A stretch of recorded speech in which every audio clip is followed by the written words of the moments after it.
Buenas tardes. En este video vamos a hablar un poco de la patología de vesícula biliar y vías biliares, enfocándonos más que todo en las neoplasias. La patología inflamatoria y los cálculos los vamos a nombrar, pero podrán leerlos con más detalles en el libro. Comencemos por la anatomía general de vesícula y vías biliares. La vesícula biliar es un saco elongado, como podemos ver en la imagen, que se ubica en la cara inferior del hígado entre los lóbulos derecho y cuadrado. Mide aproximadamente 8 centímetros de longitud y tiene una capacidad de 50 mililitros de volumen aproximadamente. Su función principal es el almacenamiento, la concentración y la liberación de la bilis. Por otro lado, el conducto cístico, que es el que une la vesícula biliar con el conducto hepático común, recordemos que de hígado vienen el conducto hepático derecho y el izquierdo y forman el conducto hepático común. El conducto cístico se va a unir al conducto hepático común. Tiene más o menos 3 centímetros de longitud.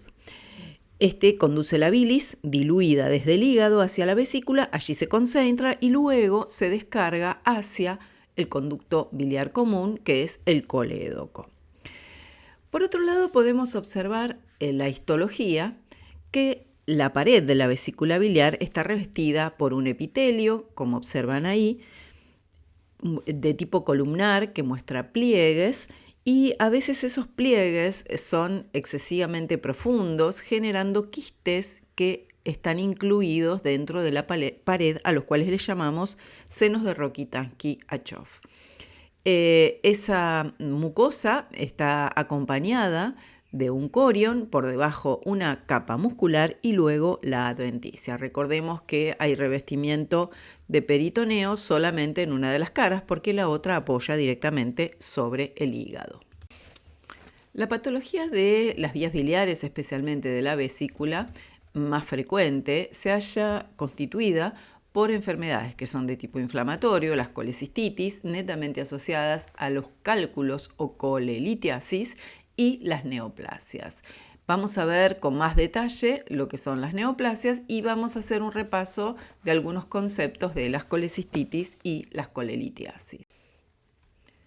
Las colelitiasis, como su nombre lo indica, son los cálculos que ocurren en la vesícula biliar y en la vía biliar. Se clasifican en base a sus componentes y, como observan, pueden ser de colesterol. Los cálculos de colesterol son los de color amarillo, tanto los que observan aquí arriba como facetados, como estos redondeados de acá abajo. Los cálculos de colesterol corresponden al 75% de los casos, son los más frecuentes, por supuesto, sobre todo en países industrializados. A veces son bastante grandes, pueden llegar a tener un tamaño de 4 centímetros y se asocian mayormente al uso de anticonceptivos, son más frecuentes en las mujeres, en la obesidad también se ven, pero también hay predisposiciones familiares, sobre todo las familias que tienen hiperlipidemias. Los cálculos de bilirrubinato de calcio están asociados al incremento de bilirrubina y son de color negro, como vemos en la imagen. Estos cálculos son menos frecuentes, en general son más pequeñitos, miden alrededor de 1 centímetro y los vamos a ver sobre todo en situaciones donde hay incremento de bilirrubina, como una hemólisis crónica o en hemoglobinopatías. También tenemos cálculos de carbonato de calcio, los blancos que vemos ahí, cálculos que son mixtos, como los que observamos, donde hay zonas de amarillo, el colesterol, y zonas negruzcas, el bilirrubinato. Los cálculos biliares, cuando se encuentran en la vía biliar, generan el dolor cólico o cólico biliar. En cuanto a cómo se forman, los cálculos más estudiados son los de colesterol. Y estos cálculos dependen de la concentración de los componentes dentro de las bilis y de factores locales. Recordemos que el colesterol es insoluble en agua y cuando es secretado por los hepatocitos hacia la bilis se encuentra en solución, pero en combinación al encontrarse con los ácidos biliares y la licitina son transportados en micelas lipídicas mixtas. Si hay exceso de colesterol, tiende a precipitar como cristales. Localmente en la vesícula los factores que tienden a generar litiasis son, por ejemplo, las proteínas biliares. Esas proteínas tienden a formar un núcleo sobre el cual estos cristales se adhieren y además hay hipersecreción de moco por la vesícula, lo que ayuda al incremento de los cálculos. La motilidad disminuida de la vesícula también ayuda a la formación de estos cálculos. Dijimos que en el caso del colesterol están muy asociados a la mujer, sobre todo porque aumentan los estrógenos y los estrógenos aumentan la secreción de colesterol junto a los ácidos biliares. En el embarazo también se potencia este efecto. En el caso de la bilirrubina, recordemos que debe haber primero un aumento de la bilirrubina por algún factor y por supuesto también se asocian a ese moco que les hace de nido sobre el cual se van adhiriendo estos componentes.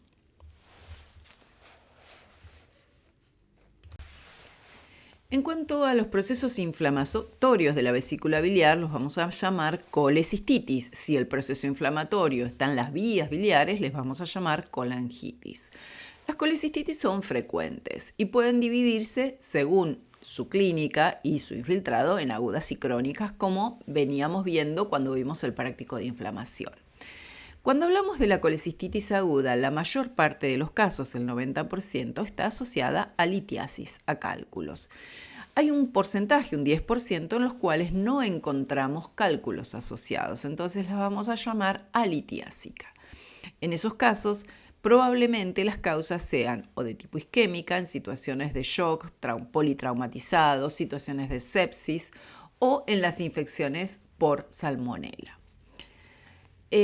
Hay distintas variantes. Las colecistitis, como vamos a ver después en la imagen, agudas, se caracterizan por un infiltrado inflamatorio de neutrófilos, desde leve, con un leve edema, hasta situaciones en donde hay hemorragia, donde hay pus, colecistitis purulenta, o donde hay una necrosis importante, la colecistitis gangrenosa. Generan clínicamente un dolor abdominal agudo, a veces con cólico biliar, pueden generar ictericia y todos los síntomas asociados a la inflamación aguda sistémica, fiebre, más toda la secreción de proteínas asociadas a el síndrome de inflamación aguda sistémico. En cuanto a la crónica ocurre luego de varios episodios de inflamación aguda repetidos que se resuelven. A veces no son tan sintomáticos los episodios. Obviamente, como su nombre nos está indicando, el infiltrado inflamatorio va a ser de tipo mononuclear, se va a asociar a la presencia de fibrosis, calcificación, santogranulomas y lo que llamamos colesterolosis, que ahora lo vamos a ver en la imagen y lo vamos a explicar. En el caso de la inflamación crónica, lo que sucede es que esa destrucción y reparación lleva a veces a la presencia de metaplasia del epitelio. Y esa metaplasia puede ser de tipo gástrica, que no implicaría gran problema, pero puede ser una metaplasia de tipo intestinal, que sí es una de las etapas de la carcinogénesis y que luego puede pasar a la displasia del epitelio de la vesícula. En estas imágenes podemos ver las histologías. En la primera imagen de la izquierda vemos la presencia de una vesícula que tiene en parte de su epitelio células caliciformes. Es una metaplasia intestinal. Incluso fíjense que parecen vellosidades intestinales, no solo células caliciformes, sino algunas células absortivas. En la imagen que sigue podemos observar un infiltrado inflamatorio en la pared, la mucosa, y fíjense cómo el epitelio se mete entre medio de la pared muscular. Esto ocurre por los procesos de inflamación-reparación y esto es lo que llamábamos senos de Rokitansky-Achov. En esta imagen que le sigue podemos observar que el epitelio que está revistiendo la vesícula es diferente al que vemos aquí abajo, que es de tipo mucosecretante gástrico. Acá hay una metaplasia gástrica, además de un proceso inflamatorio crónico. En esta imagen de la derecha arriba hay un proceso inflamatorio agudo con mucha necrosis y mucha destrucción. Esto es una colecistitis gangrenosa.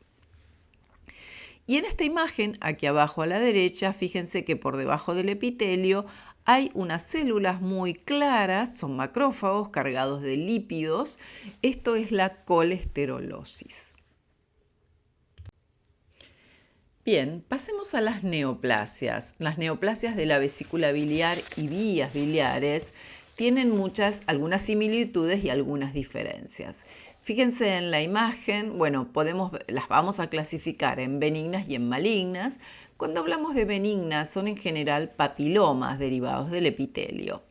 Cuando hablamos de malignas, vamos a tener que dividir las malignas según el sector en el cual estén naciendo. Y fíjense que tenemos el colangiocarcinoma. El colangiocarcinoma es el que se genera a partir de los conductos.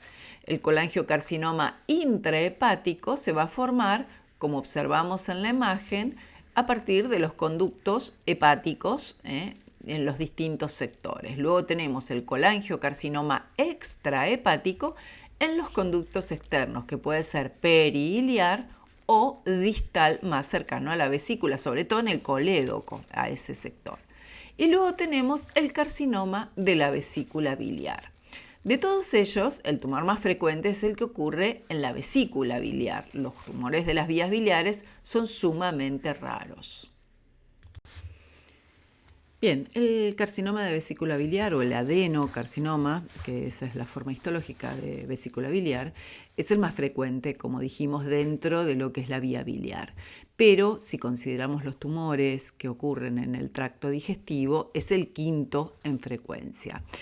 Su incidencia tiene variaciones geográficas. Si pueden ver en el mapa, los países que se observan como más oscuros, casi negros, como pueden ver, es Chile. El otro lugar donde lo encontramos es la India y Pakistán. Y después hay distintas incidencias. Fíjense que los colores van variando. Hay una incidencia también alta en lo que es Japón, en Polonia, en Argelia, y en los indios americanos. Y también hay una incidencia un poquito más elevada en el Perú que el resto de la población. Esas variaciones geográficas tienen que ver con distintos factores que ahora vamos a ir viendo. Ocurre más frecuentemente en la mujer, la edad de aparición es entre los 50 a 70 años, asociados con factores muy similares a los que vimos en las litiasis, de colesterol sobre todo, la obesidad, la paridad aumentada. Está asociado, de hecho, a la presencia de litiasis, a las colelitiasis y a la presencia de alteraciones en la mucosa, como es la metaplasia intestinal, también está asociada a la aparición del carcinoma. También se asocia al tabaquismo y a químicos ambientales, a distintos tipos de infecciones y a susceptibilidad genética. En cuanto a las regiones geográficas, la incidencia alta, sobre todo en la zona de Oriente, se asocia a más que todo lo que es la desnutrición y el tipo de dieta que siguen, que utilizan frituras sobre todo y reutilizan el aceite en las zonas más pobres, también asociadas a mayor incidencia de infecciones y parásitos. Lo otro que observamos es el tema de la historia familiar. Hay un 26% de los casos que están asociados a una susceptibilidad genética. No se sabe bien cuál es el gen específico, pero se ve mayor incidencia dentro de esas familias. Estos tumores, como dijimos, el 95% de los casos se asocia a la presencia de litiasis.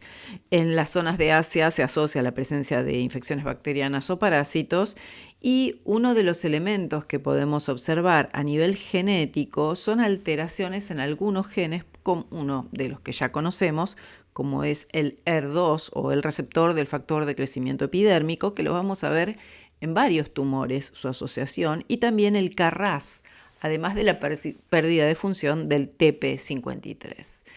En cuanto a la morfología, dijimos que hay algunas lesiones precursoras que pueden ser lesiones in situ planas o displasias, pero recordemos que también la metaplasia intestinal era una lesión previa. Lesiones tipo adenomas, de tipo papilares, también pueden ser los predisponentes. En la imagen estamos viendo la morfología bien exofítica. En cuanto a la macroscopía, fíjense que es bien papilar la imagen sobre la izquierda. La imagen que le sigue, observamos una lesión que está dentro del epitelio, se limita al epitelio. Vamos a tomar el puntero.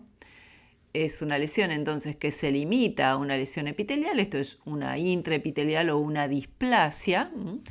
En esta imagen que le sigue ya las glándulas que son atípicas están infiltrando la pared, fíjense que ahí hay haces musculares y estas son glándulas invasoras, y en la imagen que sigue lo que observamos es ya no hay formación de glándulas, sino que hay cordones densos de células que están en un estroma denso. Este adenocarcinoma se clasifica también en grados en base a la cantidad de glándulas o el porcentaje de glándulas que observemos. Si es alrededor de un 90% son bien diferenciados, hasta un 50% moderadamente diferenciados y menos de un 50% pobremente diferenciados, que es el que estamos observando en esta imagen. Por supuesto, eso va de la mano del pronóstico. En cuanto a su comportamiento clínico, son tumores que son muy insidiosos en su clínica, de manera de que se diagnostican tardíamente. Cuando ya dan síntomas es porque hay una infiltración o metástasis. Podríamos diagnosticarlos en forma casual al resecar una vesícula por litiasis y encontrar allí casualmente un carcinoma, pero no es lo más frecuente. Tienen un pronóstico bastante agresivo, tienen marcadores o biomarcadores, pero que no son específicos. Se observan, como vamos a ver en varios cánceres del tubo digestivo, como es el CA y el CA19-9, que tal vez los vimos también en páncreas y en otros, con lo cual no son específicos de vesícula biliar. Y se extienden hacia los ganglios, por supuesto, porto-hepáticos, hacia el peritoneo en forma directa o dan metástasis hepáticas. En referencia a los carcinomas que ocurren en las vías biliares, que se llamaban colangiocarcinomas, recordemos que los diferenciábamos en base a su localización de origen. Aquellos que estaban intrahepáticos, aquellos que estaban en el ilio y aquellos que estaban en forma distal a la vesícula, o sea, a nivel del colédoco. Obviamente van a dar sintomatología diferente. Aquellos que estén en la vía biliar probablemente generen un cólico biliar o sintomatología de un cólico biliar. Son neoplasias altamente agresivas, son raras, a diferencia de lo que ocurre con la vesícula biliar. Acá es más frecuente su aparición en hombres y las causas dependen de las zonas geográficas. En las zonas de Oriente, Asia, digamos, están más asociadas a infecciones parasitarias y en Occidente están más asociadas a colangitis esclerosante primaria. En la imagen podemos observar los factores predisponentes. Observamos el factor principal que ocurre, fíjense, la zona de mayor incidencia de las parasitosis, que es Asia. El factor principal son las infecciones por parásitos. Dentro de esos parásitos está la opistorchiasis y la clonorchiasis, que son parásitos que tienen como huésped intermediario al caracol, tienen al caracol como huésped intermediario, pero luego contaminan a los peces y son adquiridos por el ser humano al comer un pescado que está crudo, que no está completamente cocido. ese parásito va a llegar hasta el hígado, donde se va a reproducir y se va a instalar en las vías biliares, donde va a generar sus huevos, generar nuevas larvas y que van a ser eliminados por las heces de esa persona que contamina, digamos, a otros huéspedes. Dentro de las variantes hay algunos de ellos que también comparten huésped con los gatos o con los perros o con otros mamíferos. Eso ocurre sobre todo en Asia, ese sería el factor predisponente. Y en Occidente podemos observar, como en esta imagen, lo que es la colangitis esclerosante primaria, que es la que por un proceso de inflamación y fibrosis reiterada va llevando a la posible transformación de ese epitelio. Lo mismo en el caso de las parasitosis, ese proceso de inflamación, reparación, va llevando a la transformación neoplásica.